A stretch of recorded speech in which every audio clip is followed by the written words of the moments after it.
حکومت کے یہ دعوے کہ کوئی لاش نہیں گری، کوئی گولی نہیں چلی، وقت کے ساتھ ساتھ جھوٹے ثابت ہو رہے ہیں، اور ہسپتال پیمز اور پولی کلینک کا جو ریکارڈ ہے اور جو تھوڑی بہت ہم نے تحقیقات کی ہیں اور جو ہمارے پاس دستاویزات آئی ہیں ان کے مطابق بڑی تعداد میں گن شاٹ وونڈ یعنی کہ گولی سے زخمی ہونے والے کچھ پی ٹی آئی کے اور دیگر افراد جو بھی احتجاج میں شامل تھے ان کو پیمز اور پولی کلینک دونوں ہسپتالوں میں لایا گیا، اور ان میں سے کچھ لوگوں کی موت کی تصدیق بھی ہو چکی ہے جو کہ گولی سے مرے ہیں۔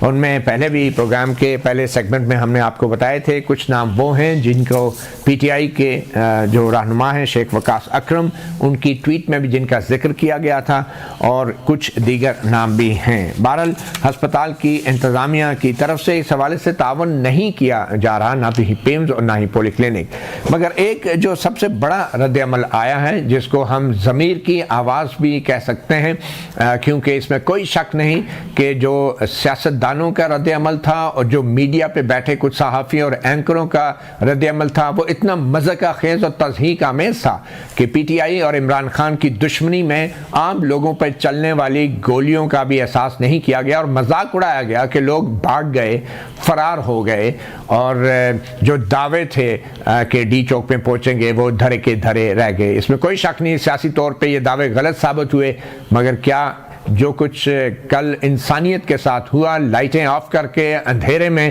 اور پھر جس طریقے سے زخمیوں کو اور لاشوں کو ہسپتالوں میں پہنچایا گیا، پھر حکومت نے تسلیم کرنے سے انکار کر دیا، یہ سب کچھ ایک انتہائی انسانیت سوز تھا۔ اور شاید انہی حالات کی وجہ سے اور تو کوئی نہیں مگر اسلام آباد کی بیوروکریسی کے ایک آفیسر نے استعفیٰ دے دیا، اور ان سے شاید برداشت نہیں ہوا اور ضمیر کی آواز نے انہیں اتنا تنگ کیا کہ جو انفارمیشن منسٹری کے ڈپٹی ڈائریکٹر ہیں پیر سلمان شاہ راشدی، جو کہ سول سرونٹ ہیں، انفارمیشن گروپ سے ان کا تعلق ہے 38 کامن سے، انہوں نے باقاعدہ آج کی تاریخ میں اپنا استعفیٰ جو ہے وہ سیکرٹری وزارت اطلاعات و نشریات کو بھیج دیا ہے۔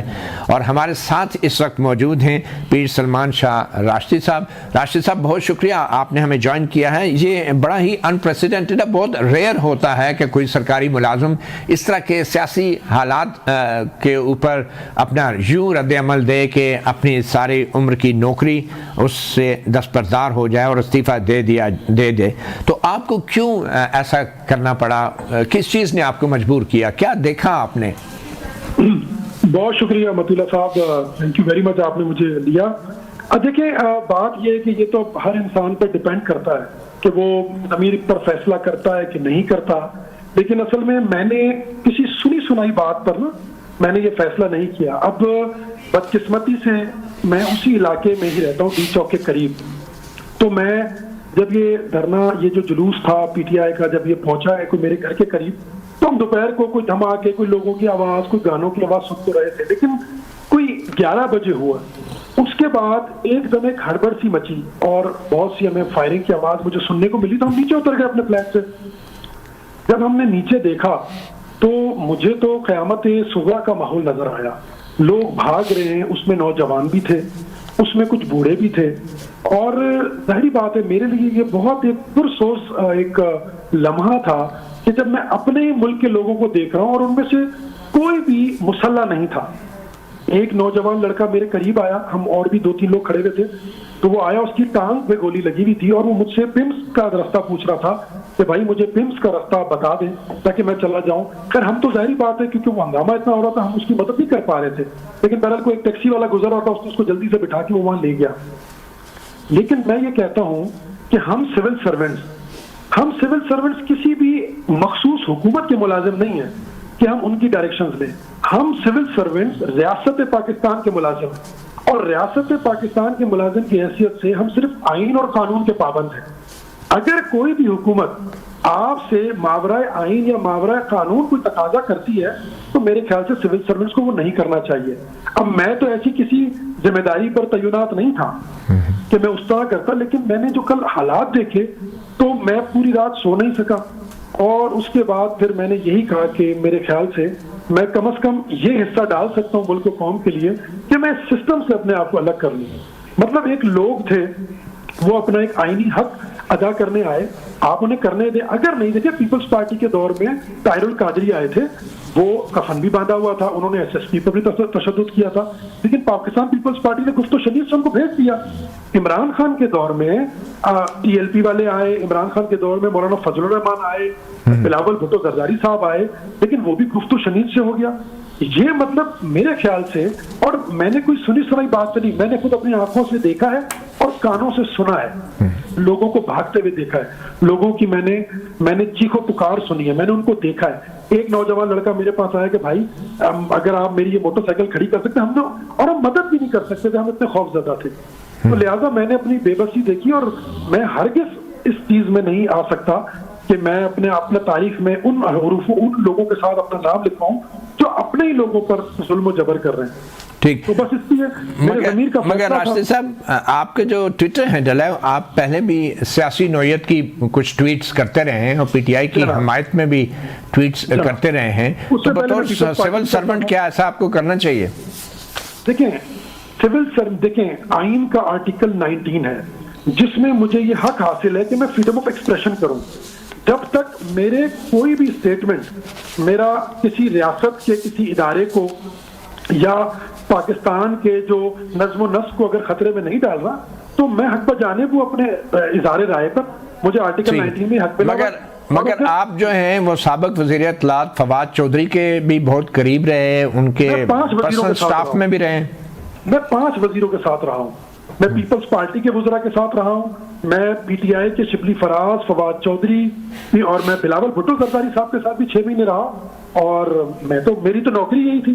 تو اس کا ہرگز یہ مطلب یہ کہ فواد چودھری صاحب کے ساتھ آپ میرا نام منسوخ کریں. مگر آپ جو ہے ایک کسی خفیہ ادارے میں بھی آپ کام کرتے رہے, تو آپ کے لیے یہ سب کچھ اتنا حیران کن کیوں تھا؟ خفیہ ادارے میں کوئی بہت اچھے کام تو نہیں ہوتے؟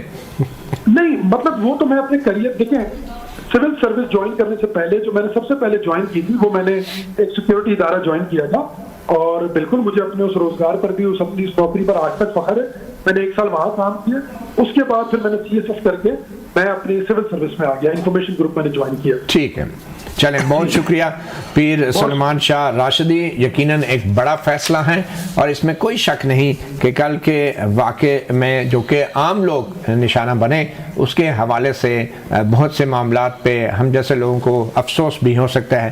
تو آصف بشیر چودھری صاحب, ایز اے جرنلسٹ آپ بھی بہت کلوزلی اس ساری سچویشن کو کور کرتے رہے ہیں, اور دن رات ہم اکٹھے بھی رہے, اور کافی باغ دوڑ بھی آپ لوگوں نے کی. تو یہ جو آپریشن ہوا بنیادی طور پہ, یہ لائٹیں آف کر کے بلیو ایریا کے تمام اس کو بلیک آؤٹ کر کے گولی بھی چلی, اور یہ آپریشن رینجرز نے کیا. جو وزیر اطلاعات کا یہ دعویٰ ہے کہ کوئی گولی نہیں چلی, کوئی لاش نہیں گری, یہ کس حد تک درست ہے؟ بسم اللہ الرحمن الرحیم. دیکھیں متی بھائی, میں تو وزیر اطلاعات صاحب کے اس دعوے کو درست بھی نہیں مانتا, اور میں اس فیصلے کو بھی درست نہیں مانتا کہ پاکستان کے اندر پاکستان کے شہریوں پہ گولی چلائی جائے.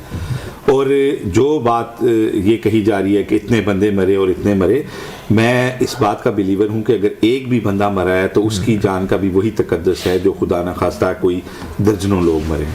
اور پاکستان کے اندر اگر کوئی گولی آپ پہ پہلے نہیں چلا رہا, تو ریاست گولی چلانے میں پہل تو بالکل کر بھی نہیں سکتی کسی قانون کے تحت. جس طرح راشدی صاحب بتا رہے ہیں کہ جو لوگ زخمی تھے, ظاہر ہے پھر جب مجمع میں گولی چلتی ہے تو جو بھگدڑ مچتی ہے اور جس طریقے سے نقصان ہوتا ہے, پھر یہ تو نہیں پتہ ہوتا کس کو لگے گی, کہاں لگے گی, کتنی. میں تو اس سارے معاملے کی مذمت کرتا ہوں. اور میں کل سارا دن مجھے اس پروٹیسٹ کے اوپر بڑا ہی شدید احتجاج تھا. میرا اپنا مجھے بڑا غصہ تھا کہ پی ٹی آئی نے سب سے پہلے جو آ کے یہاں پہ ٹارگٹ کیا وہ ہمیں میڈیا کو کیا. بطور سیکرٹری جنرل راولپنڈی اسلام آباد یونین آف جرنلسٹ میں سارا دن لوگوں کے فون سنتا رہا کہ ہم فلاں ادارے میں ہیں اور ہم مبعوث ہو گئے ہیں, ہمیں یہاں سے نکالیں, ہم پریس کلب میں ہیں, ہم یہاں پھنس گئے ہیں. پھر میں جیو ٹی وی میں کام کرتا ہوں, آپ کو پتہ ہے کہ کل جیو خالی کر دیا گیا اور ایک ہوٹل میں ٹرانسمیشن لے گئے, کیونکہ جیو کے اوپر بھی پتھراؤ ہوا, شیشے ٹوٹے, نیچے آ کے لوگوں نے بلوا کیا. تو جو اس کو روکنا تو پولیس کی ذمہ داری, اس کو روکنا عمران خان کی بھی ذمہ داری ہے, بشرا بی بی کی بھی بھی ذمہ داری ہے, گنڈاپور کی بھی ذمہ داری ہے, جو ایک حق سمجھتے ہیں میڈیا کے اوپر تنقید کرنا, لوگوں کو اکسانا کہ میڈیا کے اوپر اٹیک کریں. عمران خان بطور وزیر اعظم جو کل ہوا ہے وہ اسی سلسلے کی کڑی ہے. آپ کیا کہیں گے؟ میں اس کو جسٹیفائی کریں گے. میں یہ سمجھتا ہوں کہ جو میڈیا کے اوپر اٹیک کی ہیں, میں تو ایک اس کے جواز میں یہ جو لوگوں پہ گولیاں برسی ہیں درست ہے. میں سمجھتا ہوں کہ گولیاں تو نہیں چلانی چاہیے تھیں, لیکن میڈیا کے اوپر جو اٹیک ہوئے ہیں اس کے اوپر ایک عمران خان کے اوپر ہونا چاہیے. مجھے یہ بتائیں کیا ایک گجرا جو یہ تقریروں میں بلا وجہ کہتے ہیں کہ میڈیا کو دیکھ لیں, کل دیکھیں ڈی ایس این جیز وہاں توڑی ہیں اسی مجمع نے. چلیں ہو گیا. نہیں دیکھیں اس وقت آپ یونین لیڈر نہیں ہے, اس وقت آپ تجزیہ کا. میں آپ سے دو چیزیں شیئر کر رہا ہوں نا. دیکھیں ایک تو یہ لوگ جب یہاں آئے ہیں, دوسری بات بھی ہے, یہ لوگ جب یہاں آئے ہیں بلو ایریا میں تو انہوں نے یہاں پہ توڑ پھوڑ, درخت توڑے ہیں, جو میٹرو کے اسٹیشنز ہیں وہاں پہ اٹیک کیا. یہ جو ڈیڈ باڈیز ہیں ان کے لیے آپ کچھ کہیں گے؟ یہ جو لاشیں گری ہیں, جو بھی لاشیں گی, کیونکہ ابھی تک دیکھیں وہ آپ ایک بات کر کے بس آگے چلے جاتے ہیں. جس گھر میں لاش گرتی ہے اس کی زندگی بدل جاتی ہے. آپ کو اپنی ڈی ایس این جیز کی فکر ہے, ان لاشوں اور ان خاندانوں کے بارے میں بھی کچھ کہیں نا کہ جو ساری عمر کے لیے تباہ ہو گئے.